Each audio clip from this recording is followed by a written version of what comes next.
The perimeter of Oakhaven was marked less by official yellow tape and more by the silence that clung to the air like refrigerated dust. It was an unnatural quiet, the kind that swallows sound rather than reflects it. April Wood stood at the edge of the quarantine zone, the late afternoon sun casting long, sterile shadows over the cracked asphalt. Her vehicle, a heavily modified investigative van packed with specialized acoustic analysis gear, was the only movement for miles. She was here for the ghost echo, a phenomenon that had, over 3 years, driven every single resident of this small logging community into various stages of acute, irreversible psychosis before the military declared the area a biohazard and evacuated the remaining few who hadn't already fled or been institutionalized. April's initial briefing was thin, citing mass environmental hysteria and unknown psychotropic exposure, but the leaked medical files told a darker story. Patients didn't report visual hallucinations, they reported auditory interference. They claimed they heard their own voices, their own heartbeats, their own chewing milliseconds after the fact, creating a constant, suffocating temporal lag that broke their ability to process reality. Setting up her first rig, a multi-spectrum parabolic microphone array designed to capture sounds far outside the human hearing range, April noted the bizarre structural decay of the outermost buildings. Windows weren't just broken, they were atomized, powdered glass embedded in the door frames, suggesting immense, localized vibrational stress. Sergeant Reyes, the weary National Guard officer overseeing the perimeter, a man whose face was etched with 3 years of rotating duty on the edge of nothingness, had tried one last time to dissuade her. Reyes spoke in hushed, quick sentences, almost as if afraid of delay. "We pull the plugs on your comms if you stay past dark woods." The documented incidents always intensify after 2,200 hours. And whatever you hear, don't try to record it. Those who tried, they started speaking in the rhythm of the echo. They couldn't stop repeating themselves. April dismissed his warning with a cold nod, double-checking the calibration on her custom sound dampening headphones. She took her first official step across the line, the thick soles of her boots crunching on the gravel, and for a fleeting instant, she heard the crunching sound. Again dash, a phantom replication barely distinguishable from the real thing, chilling her to the core not by its presence, but by its unnervingly precise timing. It was the sound of reality tripping over itself. Her current objective was simple: reach the town hall, the presumed epicenter of the chaos based on the density of reported incidents, and establish a baseline acoustic map before the sun fully set and the ghost echo, as predicted, began its nocturnal performance. Her first recorded observation, whispered into a highly directional microphone, detailed the overwhelming silence, a silence so profound that it felt like pressure, a physical absence of normal ambient noise, waiting for the distortion to claim it. She knew the silence was the lie, the echo was the truth. April advanced into Oakhaven's defunct main street, the density of the abandoned town amplifying the sense of spectral abandonment. Cars were parked haphazardly, doors ajar, groceries still visible in back seats, a town instantly flash-frozen mid-action. Her specialized equipment rack, designed for low-frequency seismic detection as well as high-frequency acoustic analysis, began to hum, indicating it was receiving unusual inputs far below the range of human hearing, a consistent 4 Hz pulse that seemed to resonate through the bedrock itself. April pulled up the town's original blueprints and topographical maps on her tablet, noticing the unusual geological profile. Oakhaven was situated in a near-perfect bowl, an ancient, deep depression that had once been a highly profitable and highly unstable lithium and quartz mining site until the early 1970s. This natural concavity, April hypothesized, could act as a massive, passive acoustic resonator, focusing sound waves back into the center of the town. But the timing of the echo suggested something far more complex than simple environmental reverb. A natural echo would be diffuse, trailing off. The Oakhaven echo was sharp, temporal, like a bad dubbing job on reality. She reached the town square, dominated by a bronze statue of a lumberjack, its patina pitted and scarred, not by weather, but by what looked like microscopic, directional chipping, suggestive of focused sonic cavitation. April deployed 3 directional microphones and a seismic sensor spike. The real breakthrough came when she accessed a dilapidated electronics store and managed to salvage a collection of corrupted answering machine tapes and baby monitors left behind. Running the audio through her dedicated forensic software, the waveforms were horrific. Every single recording contained 2 distinct, overlapping speech tracks. They were identical in content, but separated by a consistent delay of 75 milliseconds, a gap so small the brain couldn't recognize it as a separate sound, only as a sensory overload, a neurological catastrophe. The longer the recording, the greater the phase difference distortion became, turning coherent speech into buzzing, painful noise. The final tape, marked Greg's final, contained a man sobbing, trying desperately to whisper a message, but his own delayed voice kept interrupting him, causing him to stutter and stop. April realized the residents hadn't just been driven mad by an echo, they had been rendered neurologically incapable of communication, trapped in a feedback loop with their immediate past. The 4 Hz resonance was strengthening. As she packed the data, the mild, persistent echo she'd felt earlier sharpened. She pulled off her acoustic headphones momentarily and spoke one word: analysis. The word came back instantly. Analysis, analysis. The replication was now less a phantom and more a distinct partner in the acoustic space, a partner that seemed to be learning to keep up. The search led April to the Oakhaven Public Library, a brick behemoth near the square, partially collapsed on one side. This structure, according to the records, was the site of the highest density of acute psychosis diagnoses during the initial phase of the outbreak. The air inside was thick with the smell of mildew and static electricity. Unlike the main street, where everything was left haphazardly, the library was deliberately organized, not by Dewey Decimal, but by a chilling abandonment of spoken language. April found hundreds of handwritten journals and notes detailing the town's descent. The entries confirmed her hypothesis. People stopped speaking entirely, fearing the confusion of their own echoing voice. They attempted to communicate solely through text. One journal, belonging to a local historian named Elias, was particularly illuminating. Elias meticulously documented the progression of the echo. Initially, it was only noticeable near loud events, a slamming door, a car horn. Then it became localized to human speech. Finally, it spread to ambient noise. But the last entry, dated 18 months prior, detailed a crucial geographical discovery. The sound comes not from above, but from below. They speak of the deep well, the research station built after the 73 mine collapse.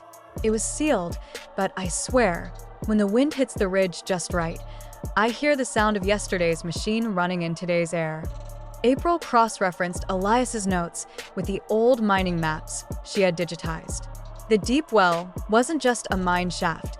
It was the site of the original geological survey conducted by the defunct Department of Energy Project CHRONOS, which specialized in lithospheric anomaly studies, studying the unique mineral composition of the Oakhaven crater.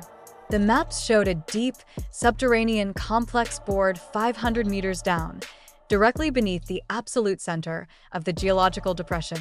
A hand-drawn sketch found tucked into Elias's journal showed the outline of the town, overlaid with a disturbing diagram. Concentric rings emanating not from the town center, but from the deep well site, marked with fluctuating millisecond delays. The delay was decreasing over time, meaning the temporal gap between the sound and its echo was closing. If the delay reached 0, April realized, the brain wouldn't register an echo, it would register perpetual, static-filled white noise, a complete collapse of sensory input, followed instantly by brain death. The realization sent a cold wave through her. The echo wasn't a ghost, it was a temporal distortion field, and the town was its resonance chamber. She had to get to the deep well before the gap closed completely, armed with nothing but her knowledge of acoustics and her highly dampened headphones, which were already starting to register a faint, high-pitched whine deep beneath the surface of the soundproofing. April drove her ruggedized van off the paved road and into the scrublands surrounding the geological depression, following the faded track toward the deep well site. The journey was slow, marred by seismic tremors that were growing increasingly frequent, the signature of the 4 Hz resonance strengthening its grip on the bedrock. The deep well facility, when she finally reached it, was not a ruin. It was a sealed, monolithic bunker carved directly into the crater's slope, clearly designed to withstand enormous geological stress. A faded, decommissioned sign read, "Oakhaven Seismic Research Station, DOE property." Rusting equipment lay scattered outside, including massive parabolic dishes that looked less like communication arrays and more like directional sound cannons.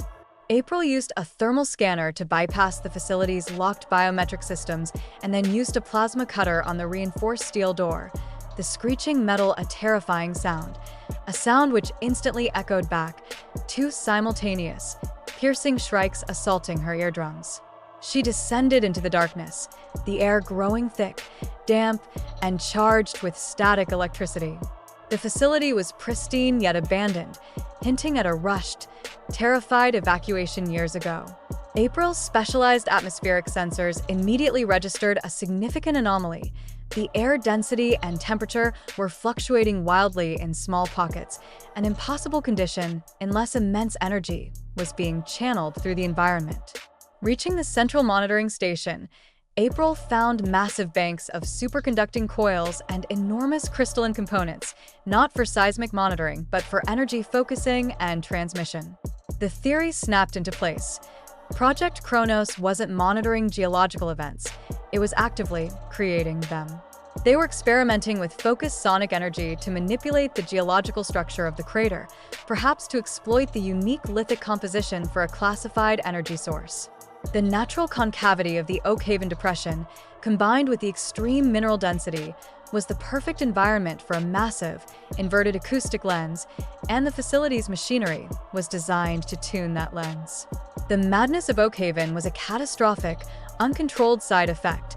The facility was creating a temporal distortion field by accelerating ambient sound waves, reflecting them back to their origin point milliseconds before they naturally faded.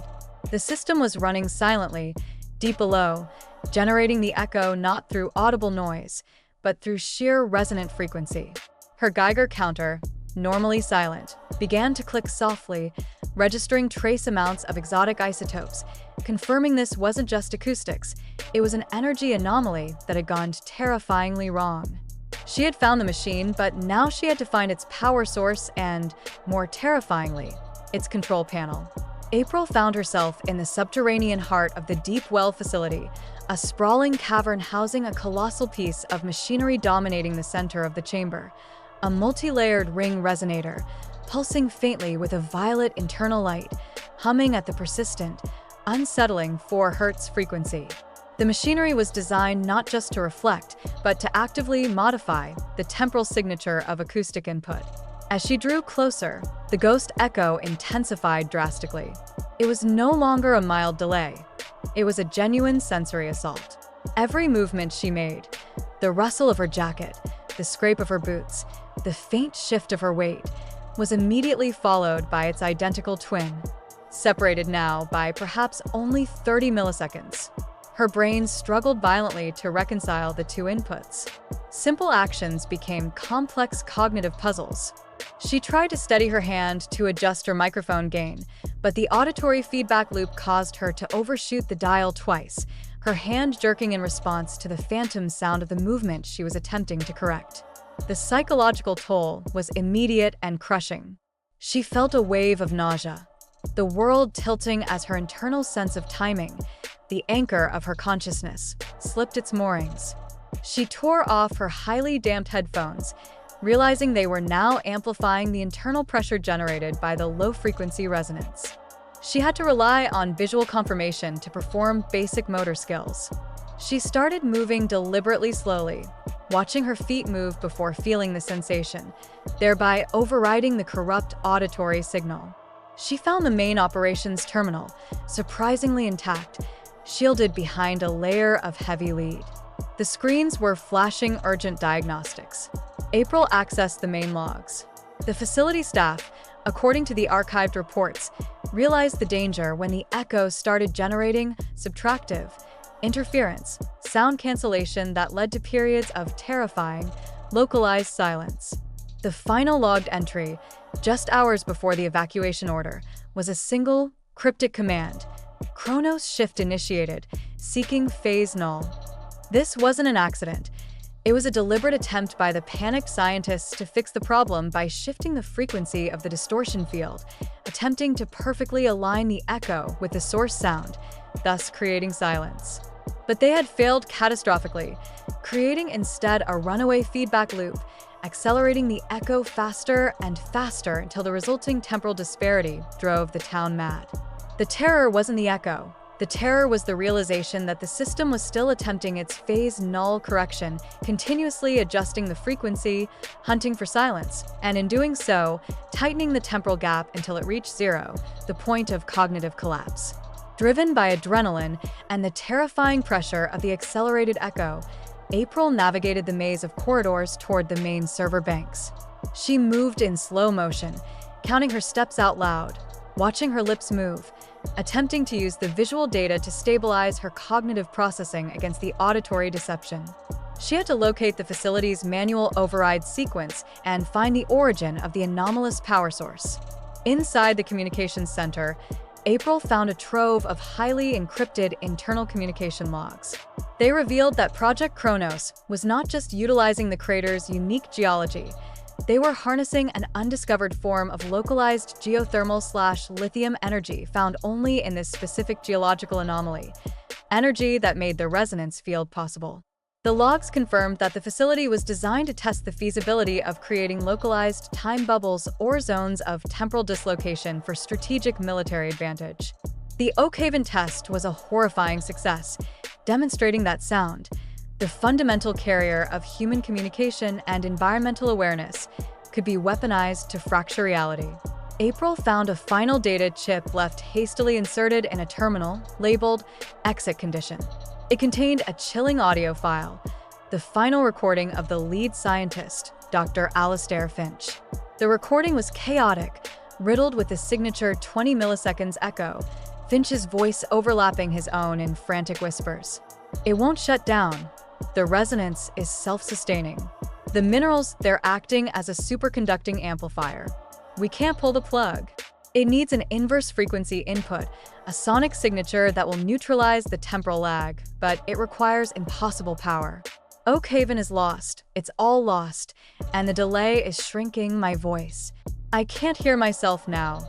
Only the ghost of myself from a moment ago, which is now becoming the sound of my thoughts from a moment in the future." The recording cut off with a sound of shattering glass. April realized the terrifying implication. The echo was now running faster than the source sound. It wasn't lag, it was precognition. Residents weren't hearing their past. They were hearing their immediate future, seconds before it happened, causing an unbearable causality loop. She snatched the chip. The system couldn't be shut down locally. It needed to be starved of its primary power source, a geothermal tap located 3 kilometers away, deep within the forest. The journey back out of the deep well facility and toward the geothermal tap site was a desperate race against the intensifying temporal pressure. The air inside the facility was vibrating so intensely that dust motes danced in the residual light, and the metal walls hummed a low, sickening note. April realized she couldn't rely on hearing at all. She ripped the transducers out of her comms unit and taped her ears shut with thick medical gauze, relying solely on visual processing and the seismic feedback from her internal rig monitors. The external environment was no better. The ghost echo had warped the physical acoustics of the depression. As she sprinted across the rocky terrain, she saw leaves rustle on a nearby oak tree a noticeable fraction of a second before she heard the wind rustle them, confirming Dr. Finch's final, panicked observation. The sound was now preceding the event. The causality had been inverted, albeit momentarily. This inversion was the source of the final, complete cognitive breakdowns reported in the last survivors. The brain cannot function when sensory input arrives before the physical action. April reached the heavily fortified utility shed housing the geothermal tap's master control grid. It was secured by a massive, reinforced blast door. She used the last charge on her plasma cutter, the heat momentarily overwhelming the reverse sound field. The explosion of the door was deafening, the echo arriving slightly before the actual concussive blast, causing a severe disorienting shockwave that threw her against the metal housing. Inside, the control panel was complex, a tangle of high-voltage wiring and fail-safe levers. Following the diagrams on Dr. Finch's salvaged data chip, April identified the primary energy conduits feeding the deep well resonator. She had to manually trigger the full emergency shutdown sequence, which would starve the CHRONOS machine of its anomalous power source. With a deep breath and a quick prayer that the reversed causality wouldn't turn the massive power grid into an instantaneous localized lightning storm, April threw the 3 main circuit breakers in rapid succession.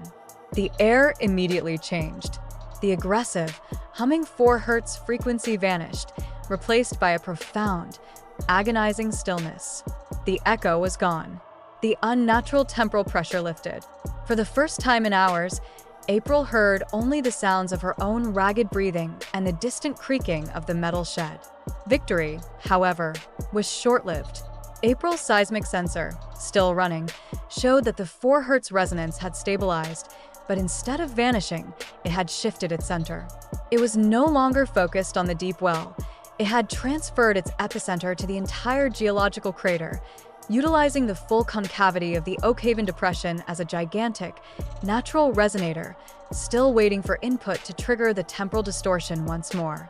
Starving the machine had not ended the phenomenon. It had simply untethered it, making the echo a purely atmospheric, self-sustaining consequence of the area's unique geology. April rapidly documented the state of the geothermal tap site, taking photos of the blown circuits and recording the immediate return to normal, ambient sounds, though the silence felt profoundly fragile, almost brittle. She realized the danger was far from over.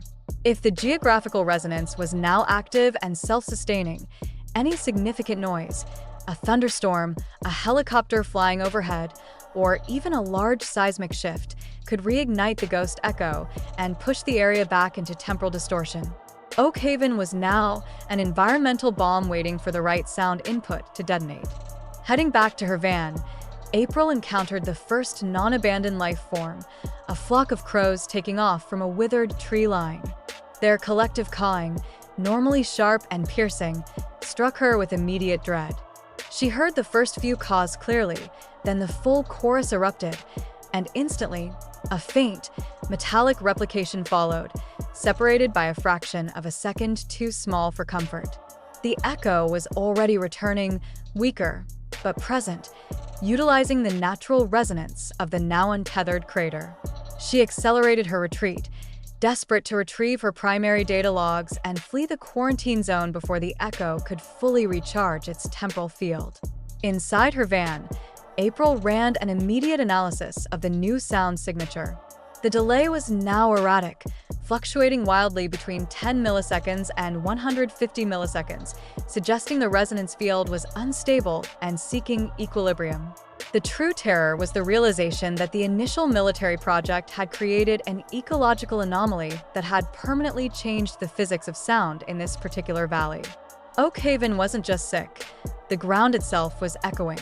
April slammed the van into gear, leaving the deep well site behind, but she couldn't shake the unnerving sensation that the hum of her own engine was trailing her, a silent shadow of sound pursuing her escape. She managed to connect briefly with Sergeant Reyes, communicating solely through pre-typed text messages, avoiding any spoken communication that might risk exacerbating the phenomenon in her own vehicle. Reyes confirmed heightened seismic activity reported in the adjacent valley, adding another layer of urgency. The echo wasn't confined to Oakhaven. The resonance was spreading outward, utilizing subterranean mineral veins as acoustic pathways, threatening to create new zones of temporal collapse. As April drove toward the designated extraction point on the outer perimeter, the lingering effects of the echo began to manifest psychologically.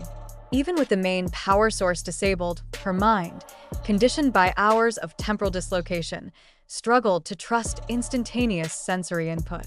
She found herself checking her rearview mirror after seeing a movement in her periphery, waiting for the auditory confirmation that might never arrive or might arrive too soon. The journalistic mandate, however, was paramount. She had the documents, the forensic audio, and the theory. Now she needed to compile the final proof. Pulling over just outside the military's absolute quarantine line, she began the rapid data compression and encryption for satellite upload. She structured her final report around the recovered documents from Project CHRONOS. The report detailed the technological folly, how the ambition to weaponize localized temporal distortion had rendered an entire community neurologically inert, victims of an acoustic war fought only within their own brains.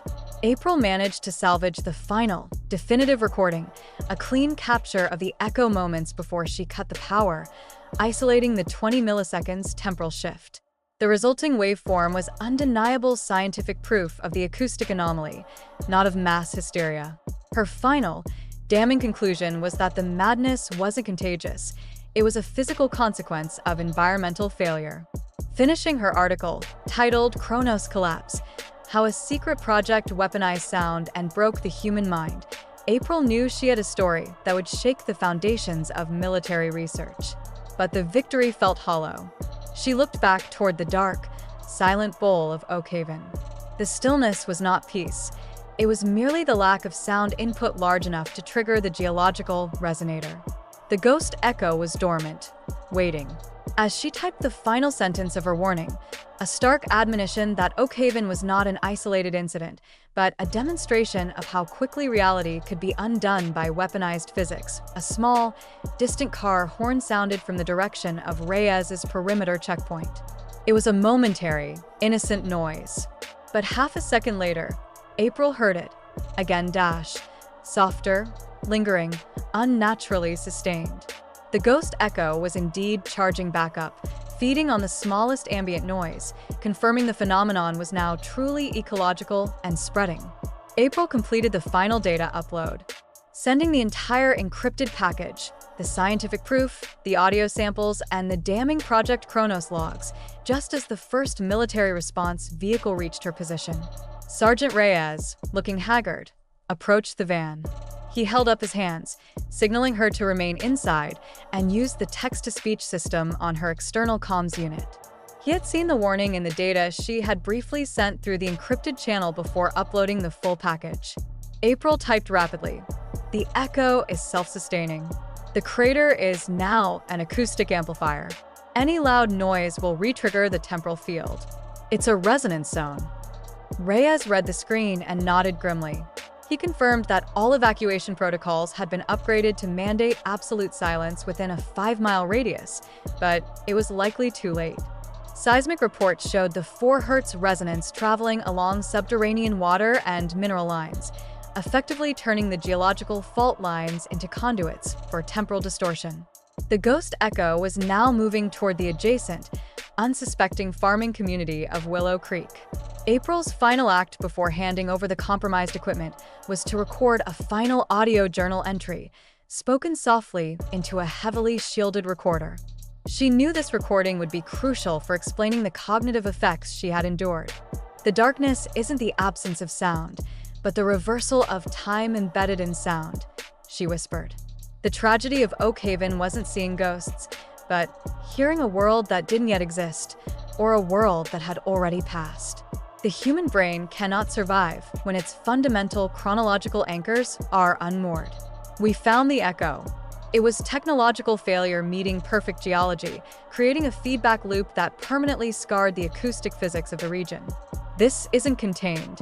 The ghost echo is loose, and it will keep spreading until the fundamental mineral structure of the Earth either cancels it out or amplifies it into a continental psychosis. My report is conclusive. We didn't solve a ghost story. We documented the birth of a new, silent weapon. April powered down her equipment, stepping out of the van into the uneasy silence of the night, realizing the chilling truth. Oakhaven had been driven insane by the sound of its own immediate future, and now, that silence was the only thing standing between the world and a shared, echoing madness. April was debriefed under strict military supervision, her investigation deemed too sensitive, too anomalous, and too scientifically dangerous for immediate public release. They confiscated her specialized equipment, citing national security, but they could not confiscate the data she had already transmitted. Her final article went live internationally 48 hours later, bypassing the military firewall and shocking the scientific and geopolitical world with its forensic detail and undeniable audio proof of the localized temporal shift. The article concluded with a chilling epilogue. While Oakhaven remained a silent, permanently evacuated zone, a geographical scar on the map, reports began trickling in from Willow Creek, 5 miles away. The community April had warned was next. Initial reports were vague: increased insomnia, heightened anxiety, and localized instances of severe auditory misperception. But April knew the symptoms. She included a final, unverified snippet in the digital version of her article, a recording someone in Willow Creek had posted online, claiming they were hearing double heartbeats and lagging footsteps. The recording was fuzzy, but unmistakable. The return of the 75-millisecond temporal gap, the early stages of the ghost echo. April's journalistic victory was complete, yet profoundly terrifying. She had exposed the project and documented the catastrophe, but she had failed to stop the spread of the environmental disease. She concluded her final entry with a somber reflection on the nature of reality itself. We rely on sound to confirm the moment we inhabit, to anchor us in now. If that fundamental timing can be skewed by secret weapons and unique geography, then the line between reality and madness is merely a matter of milliseconds.